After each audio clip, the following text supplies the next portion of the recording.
Bom dia, pessoal do sexto ano, né? Segue nossa aula de ciências com relação às células.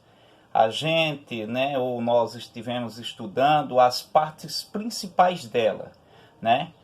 A membrana plasmática, o citoplasma e o núcleo. Nessa fase de hoje será o núcleo, mas só uma observação, viu?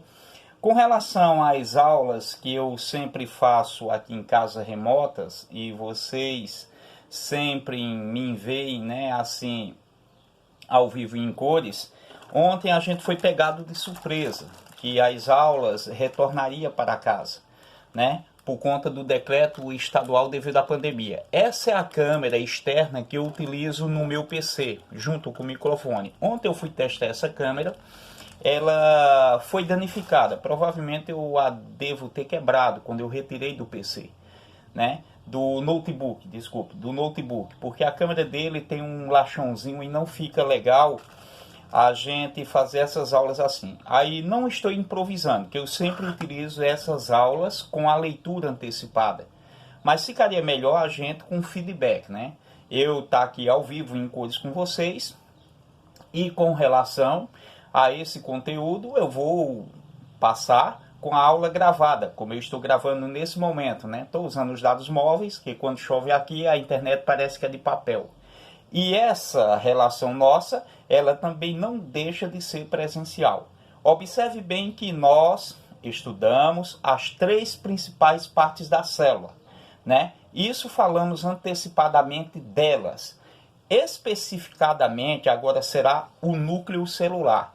Lembra dessa tabela que nós estudamos, né? Que fizemos um resumo a respeito das organelas existentes ali no citoplasma, que é a maior parte da célula. Analisando isso, a gente vai ver o núcleo celular, né? A princípio, esse núcleo celular ele foi visualizado a primeira vez através de microscópios, né? E já se tinha uma ideia a respeito disso, né? Na leitura que está aí, tá assim, ó, apesar de não ter sido o primeiro pesquisador a visualizar o núcleo celular, o escocês Robert Brown, né, com certeza, foi o primeiro a reconhecer o núcleo como o principal componente da célula. Por que o núcleo é o principal componente da célula?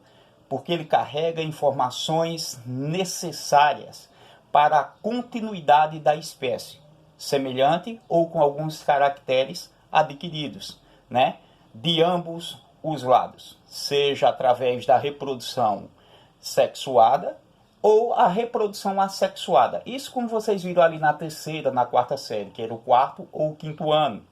Observando isso, né, você analisa nesse outro, trata-se de uma região da célula, geralmente centralizada, que apresenta uma forma esférica ou ovoide. A sua importância está voltada para o fato de que o centro de controle das principais funções celulares. Olha só, é importantíssimo essa parte, porque observando bem o cabelo que você tem aí, né? A cor dos olhos, a sua estatura, o seu biotipo, algumas características que você carrega, está relacionado ao núcleo celular, que você adquiriu de outra pessoa. No caso, papai e mamãe, ou vovó e vovô, tanto da parte materna ou da parte paterna. E o núcleo ele é um centro de controle metabólico celular, né?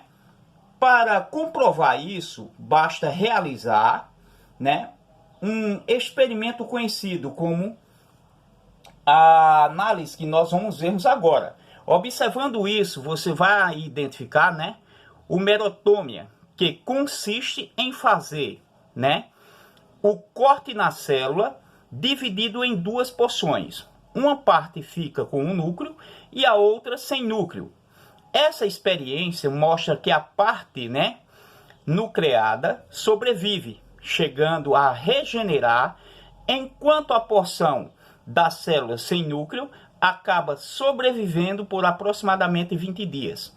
Isso foi um experimento realizado. Se eu pegar ali uma estrutura celular visível, como o ovo, por exemplo, eu poderia chegar a isso? Não, porque a partir do momento em que eu partisse ali aquela célula gigante que é vista a olho nu, e rompesse ali a membrana plasmática de proteção, a gema estouraria.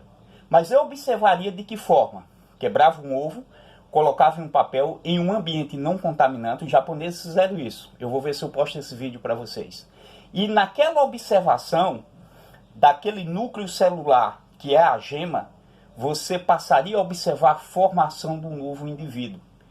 E observando-se a importância desse experimento, se observou as partes existentes no núcleo. No sentido horário, você lembra daquelas organelas que nós estudamos? Então, poro nuclear, nucleoide, lâmina, aí você tem retículo endoplasmático rugoso, tem o ribossomos, tem as partes pertinentes como a carioteca e a cromatina. Observando essas características, você vai fazer a leitura para identificar o que é a carioteca, o que é a cromatina na célula. E importante, o que é o DNA? O DNA é um ácido, né? O ácido ribonucleico. Esse ácido, ele é importante porque ele faz a parte da constituição da vida. Então, a vida começa na célula. Vamos fazer aqui uma análise daquilo que nós fizemos em sala oralmente. Então, as coisas começam no átomo. A pedra, né? A banca, lembra disso? A parede, a areia, que não deixa de ser pedra, o ar.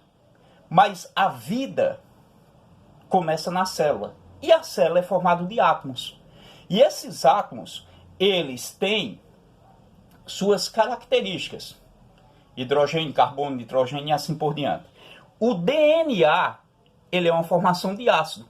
E esse ácido, ele é interessante, que é o ácido ribonucleico. É existente na sua constituição para a formação do que a gente entende como características de hereditariedade. O seu cabelo, a sua cor, as suas atitudes, algumas delas adquiridas, outras já um pouco nata, que já vem a questão da explosão, a questão da simplicidade, a questão também da risadagem, aquela coisa, aquela alegria. Isso geralmente a gente herdou ou adquiriu. Uma boa parte está na nossa genética, uma boa parte está no nosso DNA. A cor do cabelo, por exemplo, a cor dos olhos. E observando esses caracteres, você vai identificar que o ácido desoxirribonucleico, que compreende o DNA, ele é importantíssimo para essa formação. Então, o núcleo, a gente vai analisar algumas características existentes nele, né? Como está aí destacado quando eu fizer a minha prática de leitura, e vou passar um vídeo importantíssimo com relação ao DNA. O DNA é a base fundamental dos caracteres existentes nos seres, seja uma ameba a um ser gigante como a baleia azul, o maior animal do planeta Terra, é dos oceanos. E o maior animal do continente, né, é o elefante africano. Esses seres, desde o de minúsculo como a ameba, e como o elefante africano e com a baleia azul, são formados de células. E essas células, elas têm as três principais partes: a membrana, o citoplasma e o núcleo. E no núcleo contém os caracteres daquele ser existente. Por exemplo, baleia vai ter filhote baleia e não tubarão, porque isso é uma característica do DNA ali existente. Naquele ser, na reprodução, você passa as características do ser existente para o outro. Tá certo assim? Então, a nossa próxima parte, ela será os tecidos. Você analisando essa questão, célula, das células forma os tecidos. E quais são esses tecidos? Será a próxima nossa etapa. O vídeo será curtinho, tá ok? Para não cansar muito vocês. Faça a leitura de antecipação dessa parte que faltou para concluirmos o estudo da célula. E essa aula aqui eu faria em laboratório. Mas como está fechado o laboratório, a gente não pode utilizá-lo por conta também da pandemia, exige o distanciamento, tudo. A gente fica só na parte teórica, tá ok? Então aí, bons estudos, né? Boa análise do vídeo e boa leitura. Vou passar os vídeos complementares e o exercício pertinente ao assunto.